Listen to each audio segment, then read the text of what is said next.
Hello Internet, and welcome to my channel. I'm ChameleonX, and ever since I was a young anthropomorphic lizard, one of my all-time favorite video game franchises has been The Legend of Zelda. I've played every official game in the series and completed all of them except for Triforce Heroes, mostly because it's a multiplayer game and I don't have any friends. They ask you how you are, you just have to say that you're fine when you're not really fine. That have a DS and also own a copy of this game, that is. If you've read the title of this video or seen some of my other videos on this channel, you'll know what I'm going to say next. If one were to create a tabletop RPG campaign designed to emulate the Legend of Zelda series, what changes to the mechanics and flavor of the former would need to be made to evoke the feeling of the latter? That, dear viewers, is what this video will explore. Now with 30% more Pathfinder. Those of you who are even passingly familiar with the Legend of Zelda franchise will no doubt recall what a tangled mess the Zelda Timeline is, but I'm going to do my best to summarize it here. The planet on which Hyrule is located is said to have been created by the three golden goddesses, Din, Farore, and Nehru. When the goddesses were finished, they left behind a cosmic MacGuffin called the Triforce at the point where they left the world. The goddesses also left behind a fourth goddess, Hylia, to guard the Triforce and the rest of the world. At some point thereafter, the Demon King Demise arose to assault the land which would become Hyrule. In order to save her people, Hylia lifted the land containing the Triforce, along with the remaining humans, into the sky, creating the floating island of Skyloft. She then, along with her chosen hero, defeated and sealed away Demise. However, Hylia knew he would eventually escape, so she left behind a needlessly convoluted series of puzzles, magic artifacts, immortal guardians, and divine mixtapes to guide the hero into defeating the Demon King when he returned. Also, since only a mortal could use the Triforce, Hylia shed her divinity and incarnated herself as a human woman who would be eternally reincarnated alongside her champion. Demise did eventually come back, and the first known incarnation of Link defeated him with the newly forged Master Sword. However, with his dying breath, Demise cursed Link and Zelda to be haunted by his hatred forever, bound to repeat an eternal cycle of bloodshed and destruction. Nice guy. Sometime after this are the events of the Minish Cap and the Four Swords, but the details are kind of hazy. Fast forward an indeterminate amount of time, and one of Hylia's descendants has a bad dream about a guy called Ganondorf Dragmire, so she sends this other guy she had a dream about to go collect some MacGuffins and get the Triforce before G-Dog can. This other guy is, of course, Link, the reincarnation of the Knight of Hylia. He successfully acquires the sacred plot coupons, gets engaged to a sexy fish, and casts open the gates to the sacred realm. However, because the Triforce has very strict age of consent laws, Link is sent to time prison until he's old enough to buy a gun in the United States. Ganondorf, meanwhile, waltzes in, takes the Triforce, and uses it to become the King of Evil. Except not really. See, the goddess forgot to mention that to use the full power of the Triforce, your heart has to have a balance of their respective virtues, power, wisdom, and courage. Ganon, however, isn't into any of that nerd shit. He's all about them gains. So the Triforce splits, and he's left with just the piece that symbolizes big boar energy. With just the Triforce of power, Ganon is able to take over Hyrule and bend it to his will. But, like the Andrew Tate of evil, he's not satisfied with second place. So he devotes all his resources to finding the other two pieces of the Triforce so he can claim the true force to govern all. I mean, he doesn't do anything himself. He has people for that. Dictation is a very important skill for a leader. Long story short, this all comes down to a showdown between the vessel of the goddess, Zelda, her chosen knight, Link, and Ganon, whom it turns out is a manifestation of Demise's hatred. This is where the Zelda Timeline goes literally off the rails. If Link loses this fight, Ganon gains the whole Triforce, which sparks a conflict known as the Imprisoning War. The Seven Sages eventually manage to seal Ganon away in the Sacred Realm, but lose access to the Triforce in the process. The Sacred Realm is utterly corrupted by evil and becomes the Dark World. This leads to the events of A Link to the Past, A Link Between Worlds, Link's Awakening, the Oracle games, Triforce Heroes, the original Legend of Zelda, and Zelda 2. Yeah, kind of ironic that most of the games in the series only take place if Ocarina of Time Link sucks at his job. If Link prevails over Ganon, however, he is sealed in the Sacred Realm with only the Triforce of Power. His reign of terror is over, and Zelda thanks Link by sending him back in time to live out the rest of his youth. Not a great plan. This is the Child Timeline, where Ganondorf doesn't enter the Sacred Realm and is exposed as a traitor to the King of Hyrule. Link then pisses off to look for his fairy or whatever. Ganondorf is eventually captured and executed by the Six Sages of this timeline, except nope, Turns out Ganondorf somehow ended up with the Triforce of Power without ever touching it and is now immortal. The sages managed to banish him to the Shadow Realm, where he meets up with Zant, and that kicks off the events of Twilight Princess. Hundreds of years later, a new Ganondorf is reincarnated among the Gerudo, and we get the Four Swords adventures. The world Zelda really screwed over, though, is the adult timeline. See, after Link is sent back in time, Ganon eventually breaks free of the Sacred Realm. Without a hero to save them, the people of Hyrule have to call on the gods. You're right. It's a bad plan. What's your plan? Hyrule is flooded, killing all but the handful of people the gods liked enough to warn. Ganon and his minions were buried beneath the waves in a kind of magical stasis. After an unspecified amount of time, the seal on Ganon weakened enough that he broke free, and the events of Wind Waker, Phantom Hourglass, and Spirit Tracks takes place. Which brings us to Breath of the Wild and Tears of the Kingdom. Nintendo, fed up with navigating its own convoluted timeline, has pulled a soft reboot to the Zelda franchise. At least 10,000 years have passed since the events of any of the previous games, and everything that happened in them has faded into myth and legend. The three timelines that were broken in Ocarina of Time have somehow been reunited into one, with this new Hyrule inheriting features from all three timelines. This new Hyrule was founded by a Zonai, Rauru, and a Hylian, Sonia. It is heavily implied that Zelda's sealing power is somehow related to their union. Presumably they had heirs that we didn't see on screen that went on to continue the dynasty that led to Zelda, considering, she exists. Anyway, in a mirror of the events from Ocarina, the Gerudo King Ganondorf feigns his allegiance to the royal family in order to lure them into a trap, where he seizes a powerful artifact called a secret stone. These Magatama are said to amplify the magical powers of whoever wields them. The secret stone allows Ganondorf to reawaken his power as the Demon King, and he attempts to conquer Hyrule. Again. This event is called the Imprisoning War. Again. And culminates in the six sages together with King Rauru, the Sage of Light, sealing away Ganondorf below Hyrule Castle. Welcome, punch! More than 10,000 years later, Hyrule is preparing for the inevitable return of the Calamity Ganon, an incarnation of Ganondorf's malice and hatred that appears every so often to unleash his rage on the world above for his millennia-long imprisonment.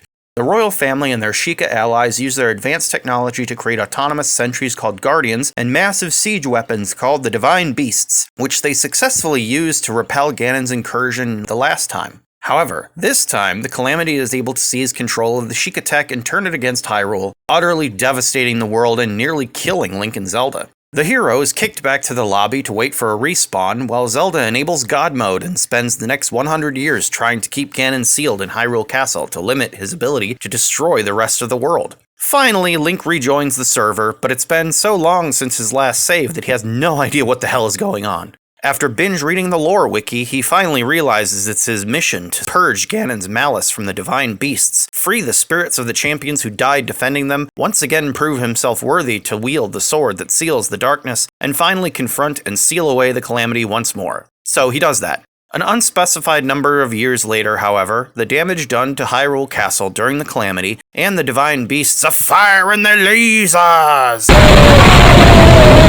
has weakened the age-old seal on the original Demon King enough that he is finally able to break free. He immediately throws Zelda off a cliff, gives Link an emergency armectomy, and proceeds to have a conjugal visit with Hyrule in the manner you would expect after a centuries-long prison sentence. After post-nut clarity sets in, Ganondorf then chills and has a snack and a smoke in the depths, while Zelda is sent back in time to meet her ancestors. Without getting too much into spoilers, she hatches a plan to repair the blade that was broken and return it to Link in the future. Link uses the new prosthesis that he got from the ghost of a lizard bunny to awaken the descendants of the other five sages and face Ganondorf so that he can put an end to his evil once and for all. Until the next sequel, that is. Anyway, for the purposes of a TTRPG campaign, there are obviously massive stretches of time in which you can run a game. It all really depends on which version of Hyrule you prefer and how closely you want to link the story of your campaign to the cycle of the hero and the curse of demise. If you want to tell an entirely original tale that's just set in the land of Hyrule, which is honestly probably a better idea narratively speaking, then you can pretty much just pick an overworld map that you like and go with it.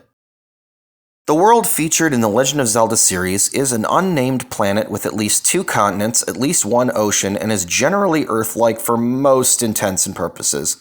It is also likely the same planet that the Super Mario franchise takes place on, as several creatures and other references to Mario, Yoshi, Peach, and so forth have appeared in the games. The vast majority of the games in the series take place in the Kingdom of Hyrule, which is actually 2 separate countries, but we'll get into that. Though the depiction tends to change between the games, Hyrule usually has a mountainous region dominated by a volcano called Death Mountain, a forested area usually called the Lost Woods, a desert, and a large lake known as Lake Hylia. Other recurring locations, such as Kakariko Village, Spectacle Rock, Hyrule Castle, and Zora's Domain, tend to switch places but are usually present in some capacity. Hyrule is also surrounded by at least two other nations, Holodrum and Labrana, which are implied to border Hyrule. If I had to guess, I'd place Holodrum on the opposite side of the Gerudo Desert and Labrana across Zora's Domain to the southeast. This is pure speculation, of course, but the geography kind of matches up. That said, there is a second Hyrule which only features in 3 games in the series, The Adventure of Link, Phantom Hourglass, and Spirit Tracks. The map of Hyrule for Zelda 2 is very obviously a different region to that shown in the first and most subsequent games, and the later 2 games explicitly take place on a separate landmass which was discovered by Tetra and her pirates after the end of Wind Waker. This landmass was named Hyrule and became the new home of the people of Old Hyrule, as per the King's wish on the Triforce.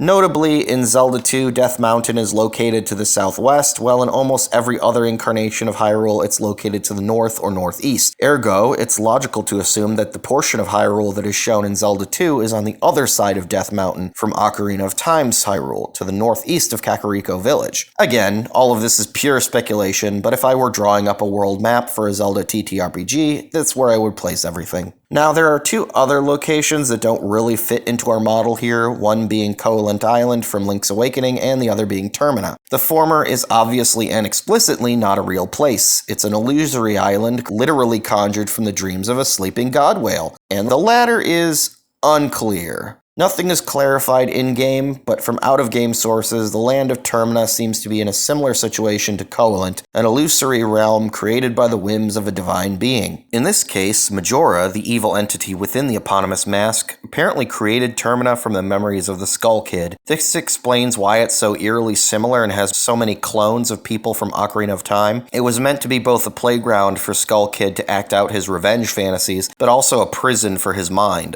endlessly reliving his jealousy and pain so that the mask could continue to feed on and manipulate him. How much of the story of the 4 giants is true and how this relates to the Skull Kid's actual history is unclear. No such creatures have ever been mentioned in Zelda lore before or since, so whether the giants are actually real beings or were made up by Majora or how symbolic their representation as 4 literal giants should be taken is ambiguous. Now, when we move beyond the land of Hyrule and the rest of the material plane into other planes of existence, things get even more speculative. We of course have the Sacred Realm, the Twilight Realm, the Silent Realm, and alternate timelines like Lorule. The thing is, pretty much every alternate world we ever see in the Zelda series is an echo plane like this. In D&D, the echo planes are places like the Feywild, Shadowfell, and the Ethereal Plane that function as a kind of funhouse mirror of the mortal world where everything is filtered through a certain lens. Storybook, Grimdark, and the inside of a cloud, respectively. In the same way, every time we see a location in the Zelda series that is supposed to be another world, it just boils down to a mundane location that is magically distorted in some way. A forest becomes a steaming jungle or a briar-choked marsh, a hillside town becomes a grand palace or a ruin teeming with undead, etc. Ergo, planar travel in Hyrule is largely indistinguishable from just going to a different region of the mortal world. The world of The Legend of Zelda is so fantastical and full of extreme environments that you don't really need there to be separate planes for elementals, demons, angels, and so forth to come from. They all just sort of hang out in the same magical world. Speaking of a magical world, spellcasting in the Zelda universe is something we see quite often, but always from a distance. Unlike the other game franchises we've been talking about, The Legend of Zelda isn't the kind of RPG where you build your own character from scratch. There's no gender or voice options, no sliders for hair or eye color, and no character classes or build styles or perk trees, etc. While there are technically a whole bunch of links, each with a slightly different set of abilities, pretty much all of them can be pretty unambiguously described as a warrior. In D&D or Pathfinder terms, Link is a fighter, plain and simple. Maybe you could make the argument that the flavor of the character leans a bit toward the paladin or champion class, but mechanically, he's pure fighter. All of his strengths revolve around his athleticism, his skill with various weapons, his ability to solve puzzles through mundane solutions, and most of all, his courage. Much like a classic D&D fighter, his interaction with the magic system of the series is pretty much entirely through a suite of magic items that perform the spells for him. With about 3 exceptions, we never see Link actually casting spells on his own. The first of these exceptions is in the red-headed stepchild of the Zelda series, Zelda 2: The Adventure of Link. This is the only time in the series where we see Link unambiguously and explicitly casting spells, and it's also the only one where he levels up and gains experience points in the traditional RPG sense. As in most other console RPGs, Zelda 2's magic is fueled by a magic point system, so we can just use the spell point variant from the DMG, or just leave the spellcasting system alone for the sake of simplicity. The second time Link is seen using magic that isn't from an item are the Dean's Fire, Farore's Wind, and Nehru's Love spells in Ocarina of Time. Though they're acquired and equipped like items in the inventory menu, the animation for casting them just shows Link shouting and moving his hands, so it's fair to argue that these are really just spells Link is casting. Finally, the champion abilities Link acquires in Breath of the Wild are also clearly a form of magic and don't require any associated item to activate. In this case, however, these abilities are usable a limited number of times per day rather than using a set amount of magic power, making them more equivalent to special abilities than spells. Also, it's debatable whether or not Link is actually conjuring these effects himself or if he's just channeling the power of the champion's spirits he's freed. Overall, I would actually leave the spellcasting system pretty much intact in this one. The way magic seems to work in the Zelda franchise is close enough to D&D and Pathfinder that no huge overhaul is really necessary. I would just try to encourage players to steer away from full caster classes though, as it can cheapen the impact of puzzle solving.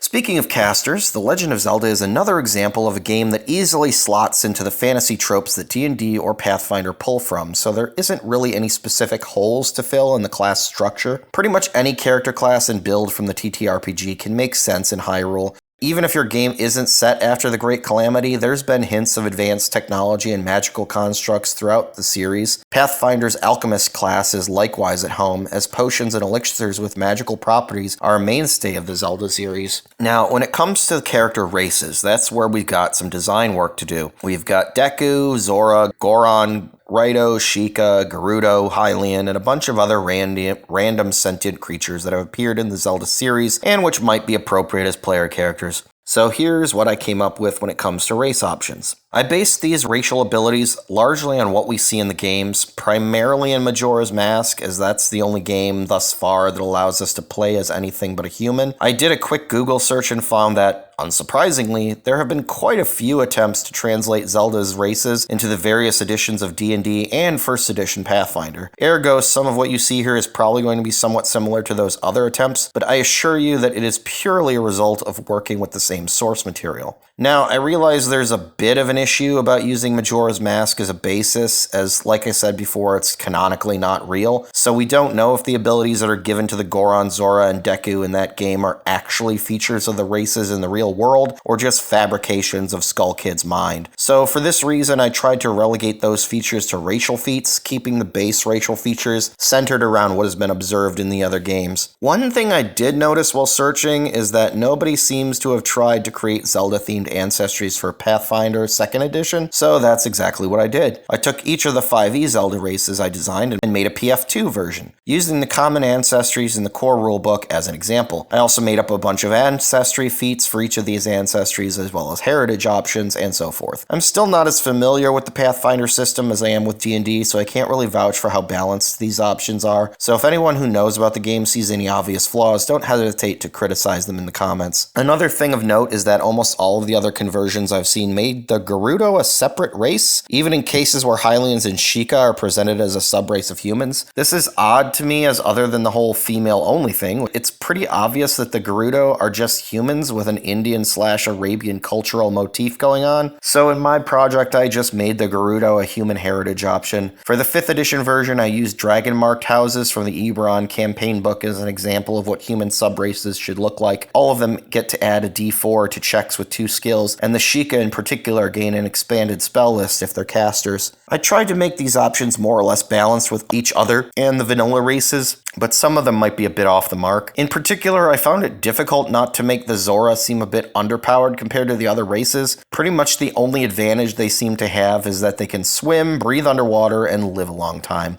A few Zora in the series have been shown to be able to use magic to manipulate water, but we can't really be sure if this is a trait of the species itself or if they're just special, as each of the characters seen using the abilities has been a scion of the Zora royal family, and thus it can be assumed the bloodline of the Sage of Water.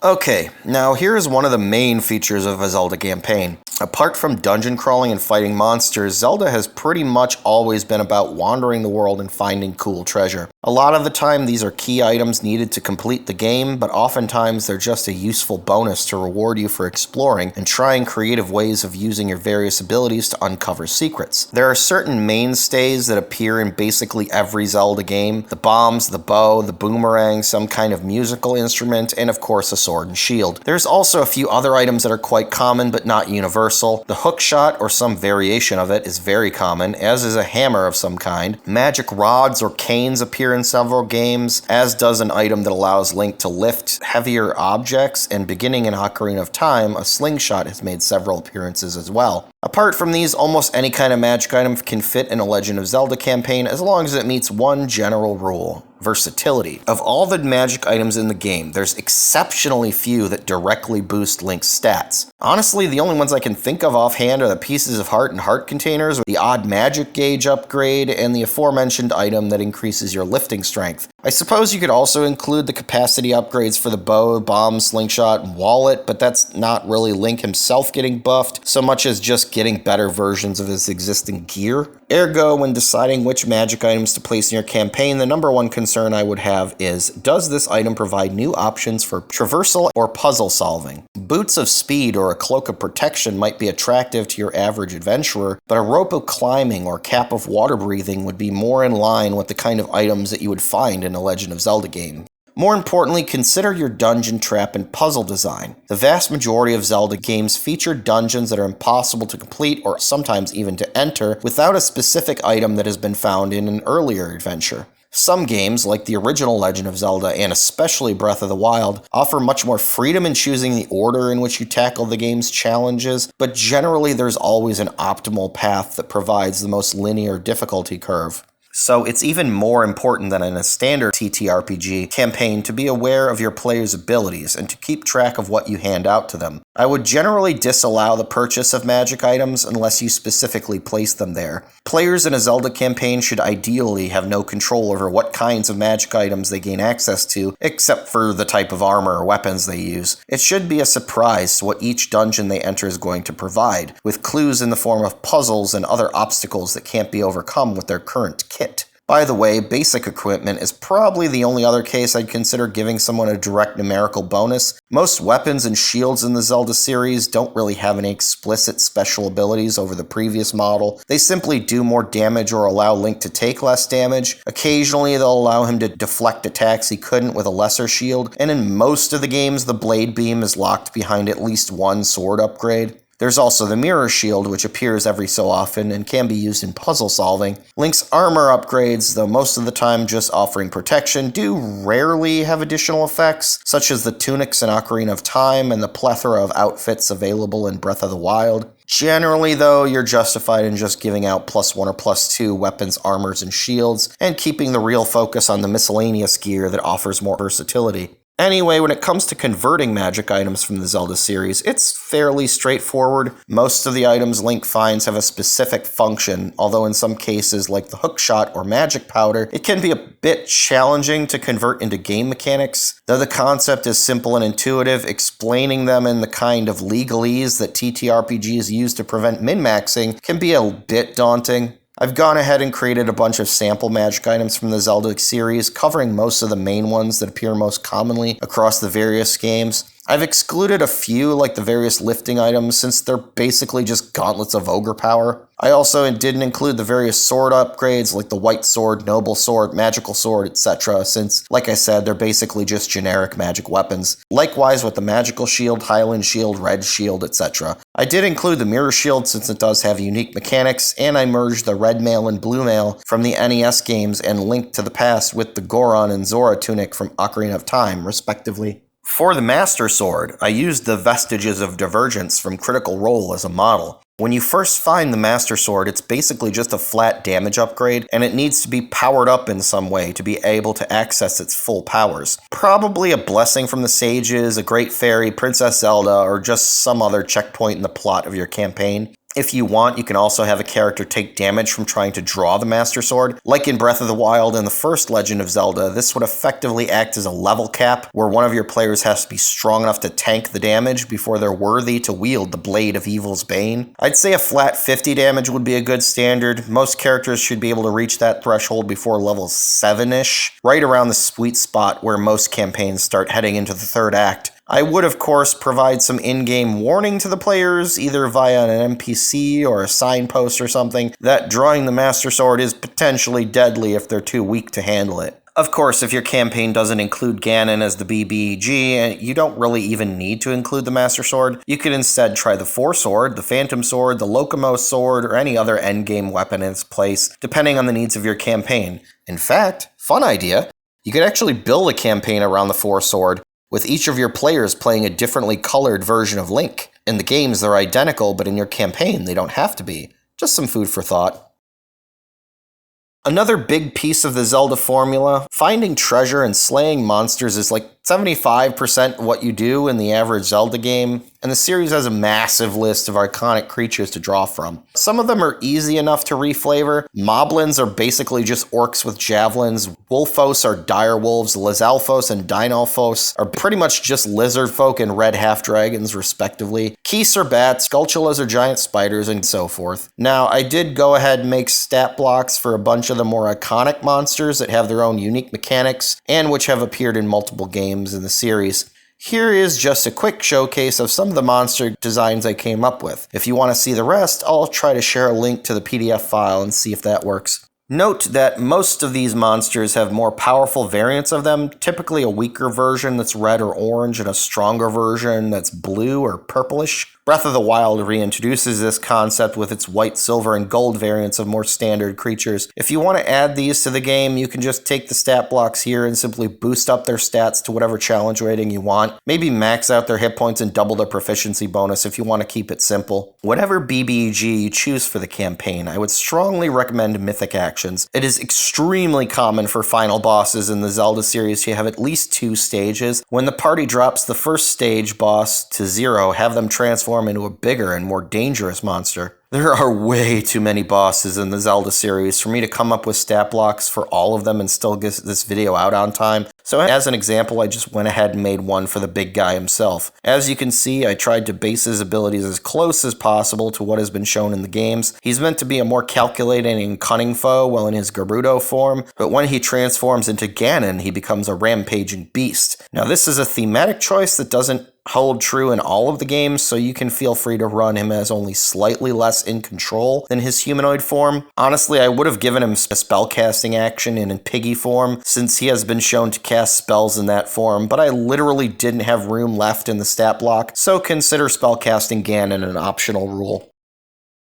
Level design is the true bread and butter of the Legend of Zelda series. At its heart, Zelda is a dungeon crawler. While there is always an overworld with towns and NPCs to interact with, minigames to play, and other secrets to uncover, the meat of every game is delving into danger, fighting terrifying beasts, and being rewarded with wealth and an ever-increasing Christmas tree of goodies that you can use to find other dungeons and conquer their challenges as well. Now, I can't really tell you how to build a dungeon. If you're a veteran player, though, I probably don't have to. Plus, there are so many different adventure modules out now that even if you don't have the time or motivation to map out a dungeon of your own, it's almost guaranteed you can find a pre-generated one that you can drop into the setting. Between the official adventure paths from WotC and Paizo, and the massive amount of third-party content available on the DMs Guild and from independent publishers, it's pretty much a guarantee that you can find a dungeon that will slot into whatever environment you're looking for, with only a minimal amount of reskinning to add in more Zelda-themed traps and puzzles. That being said, there are a few points I'd like to bring up that can help you to really hit home the feel of an LOZ dungeon crawl. Firstly, you need a strong theme. Often this is elemental, like fire, water, ice, etc., or it could be based on a terrain type like a swamp, desert, forest, or catacombs filled with undead. Other times there are more esoteric influences behind a dungeon's themes, like aspects of Eastern mythology, philosophical concepts, or dungeons meant to show off a cultural aesthetic, and so on. Whatever the theme of the dungeon, each one should have one or two unique gimmicks that set it apart from other dungeons. Usually at least one of them will have something to do with the magic item featured in that dungeon, or more rarely, an item that was found in a previous dungeon. For example, Turtle Rock in A Link to the Past requires the Rod of Samaria, which is found in a previous dungeon, to create platforms that move on conveyor belts in this mine-like structure. This mechanic is found nowhere else in the game. You also need the item found in that dungeon, the Mirror Shield, to block some lasers elsewhere in Turtle Rock in order to progress. Likewise, the Water Temple from Ocarina of Time is notorious for its water level mechanic, and the Great Bay Temple in Majora's Mask not only has puzzles involving redirecting the flow, but also requires you to make platforms with ice arrows found in that dungeon in order to complete it. Another great example of this is the Shadow Temple, which is unique in that it presents you the dungeon's featured item right at the beginning. However, you have to complete the Water Temple first in order to get in here, because you need the long shot in order to get past the first room. You also need either the fire arrows or Din's Fire, which you could have acquired much earlier, to open the door to the dungeon. Finally, it's extremely difficult, though not impossible, to beat the Shadow Temple without the Lens of Truth, which you have to travel back in time and go to an entirely different dungeon to acquire. The point is, synergy between the puzzles your players have to face and the equipment they have at their disposal is key to the Legend of Zelda experience. Lighting torches and pushing blocks is fine, and you can sprinkle bombable walls throughout, but to make the campaign feel like Zelda, you have to offer unique challenges that build on what the players have already learned how to do. As your players gain new magic items and learn new abilities from their class, you can introduce new ways of using those abilities to solve more complex puzzles. And that's really the key.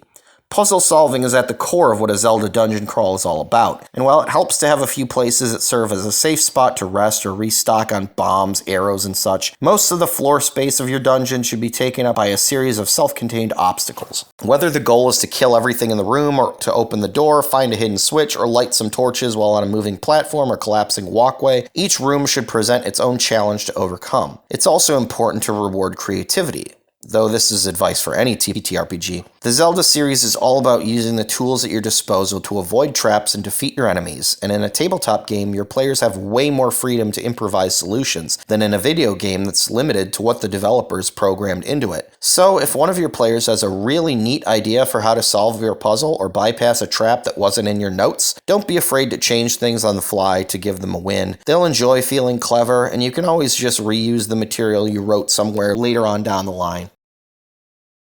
Okay, so up until this point, I've mostly been talking about running a standard game of D&D or Pathfinder with only a few minor changes and some custom monsters. Honestly, that's all you really need if you're not hardcore into homebrewing stuff or you really want to shake things up and try new things. But if you watched my previous conversion videos, you'll probably be expecting some new subsystem or mod to the existing rules that will make things just a little more interesting. If so, that's what this section is for. First of all, I want to focus in on hearts. One of the main drivers of exploration in the Zelda series, especially in the later games in the series, is the search for heart containers, and later pieces of heart, which can be found scattered across Hyrule. One way we can duplicate this in a TTRPG is to implement something similar to 5th edition's Milestone XP system. Instead of players gaining experience points from slaying monsters or completing quests, they instead only level up when the party acquires a heart container. Defeating the boss of a major dungeon always spawns a full heart container, while the remainder are obtained through side quests or exploration. Once someone in the party has found 4 heart pieces, everyone in the party gains a level.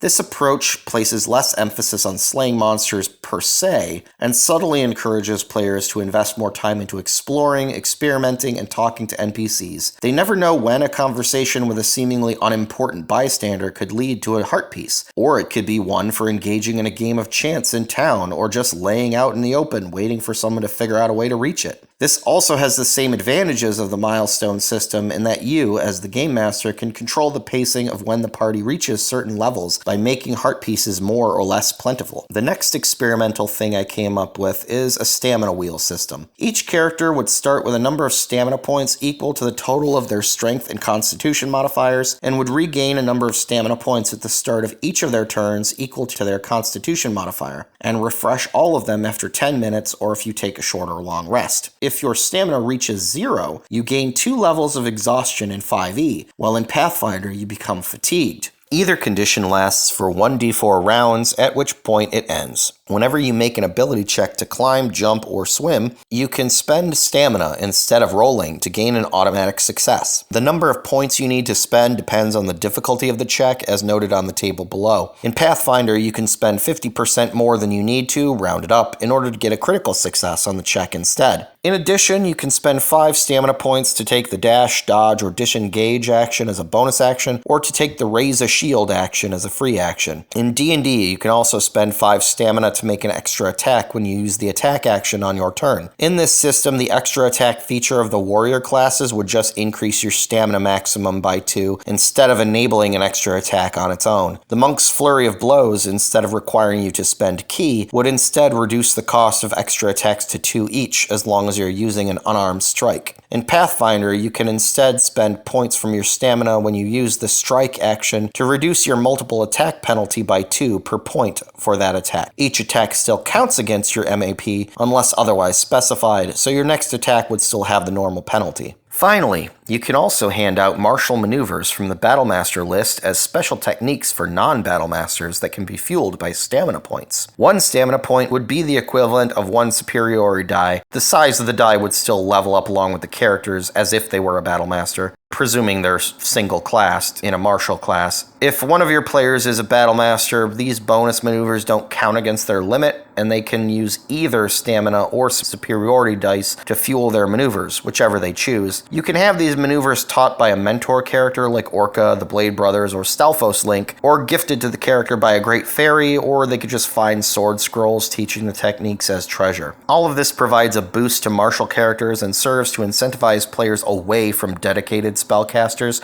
Now, I haven't tested this system at all, so there's probably some kinks to work out. If anyone would like to try it out and tell me how it worked, just let me know down in the comments, and I'll include your feedback in a later video. Well, that's it for this one. Thanks for watching, and don't forget to like, subscribe, and comment below if you have any questions, comments, or criticisms. If you have any ideas for what kind of content you'd like to see going forward, don't be afraid to make suggestions. If you like that I included Pathfinder content in this video, let me know, and I'll try to include more stuff about that system as I continue reading the core rulebook and getting a grasp on how it all works. Anyway, that's all for now. I've been Chameleon X, and may the path of the hero lead to the Triforce.